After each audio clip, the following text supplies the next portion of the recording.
So Ginger, great to see you again. I think last time I saw you was in Rockford and it was a snowy evening and you were doing a book signing then on your next children's book. Yeah, it's wild to think that now I've got 5 books. I'm like, what? I never would have thought that this was going to be a part of my life, but I think in a way it has guided me and brought me to this whole new purpose, and it's really exciting. Well, the first book, you say, your first adult book, you didn't even intend to write it. What made you then go back and decide to write this one, and in fact go even further this time into talking about your trauma and mental illness and depression? I mean, you cover a lot of really dark topics. Yes, and I knew after that first book that I couldn't be done because the response I got was wild. I mean, I still get emails, messages every day about that first book, and this is 4 or 5 years later.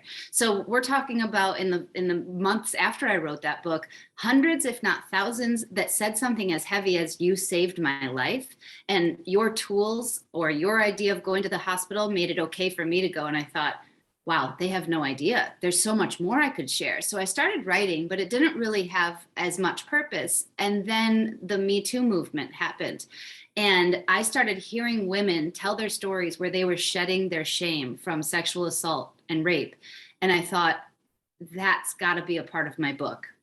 Not that I'm not just the first person saying this, but that's part of a movement, is finally taking that shame and taking it away from the person who thought they needed to hold it for years and years and years and putting it elsewhere and being able to take ownership of your story and not be so ashamed of your story. And that is what has really driven a lot of this. This book is about healing, but it's also about the hard work that it takes to maintain the healing, because mental health is just like physical health. You can't just go to the gym, get in sick shape for 6 months, stop, and then think it's going to stay. That's what I realized in this writing of this book, is that I had a lot of deep stuff to go to. I had some pretty hard work to do, but then it's never going to end. And that's great, because that is part of my narrative and part of my story, and can be for other people as well. You really are leading the charge and really leading the way in changing that narrative and how we think about and talk about openly about mental health. But you say we can go even further. Oh my gosh, we have to go further. People still, when I say I went to the psych ward at Columbia, they're like, oh, but if I say I have depression, everyone's like, oh yeah, totally. So we've done work, because depression maybe 10 years ago or 20 years ago would have been like, bleh. So that eyebrow raise that comes along with a lot of the things that I address in the book, I wanted to address because I have gotten to this really beautiful place that I didn't even know was possible. And that's a safe place where I am no longer requiring the approval of other people, because I found it in me. I found that inside myself. And now I'm in this place where I have an audience, and I feel the responsibility to do this, because I've had the privilege, the financial opportunity, and I had God. I had faith in someone or something that wants me here to do this. And I think that that gives me such confidence in telling these stories that I don't think, not only do I not think it's going to, make me get fired or not get another job, I think it could make me, and it could make my purpose. And that's what has totally flipped from where I would have talked to you prior to the first book coming out to where I am now.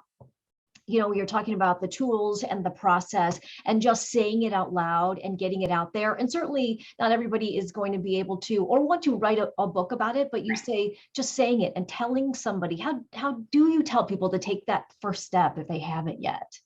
So I think importantly is trauma can't be deleted. You can't go back and erase something from your story, but you do have to process it. And one of the most powerful tools in processing is giving it words, is putting words to that thing.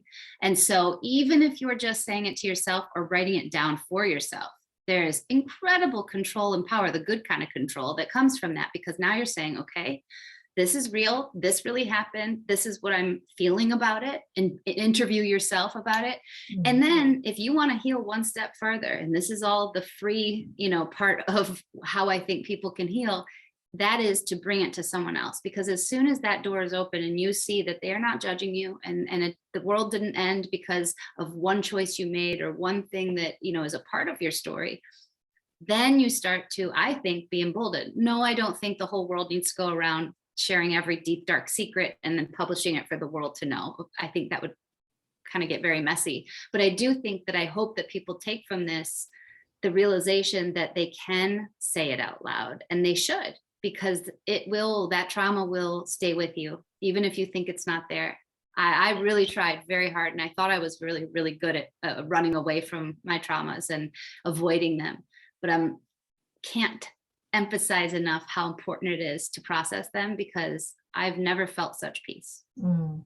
When you talk about people coming up to you and reaching out to you, were you surprised at how many people share this kind of trauma? Everyone's trauma is not the same, but everybody has some. When I wrote Natural Disaster, almost every email, and I'm not taking away from them because I loved everyone, but almost every message said, I'm a natural disaster too. And it was like a revelation that we all are, right? And I think the number of people, even in this book, that have already reached out to share how similar their deepest, darkest secret, and now I, a stranger, am the only one they've ever told. And I think that's an important note too. It's harder to talk to even my mom about these things that happened because we have an intimate and close relationship. It's hard for her to hear about them. It's hard for me to tell her, because there still is this level of connection that is so threatened by that.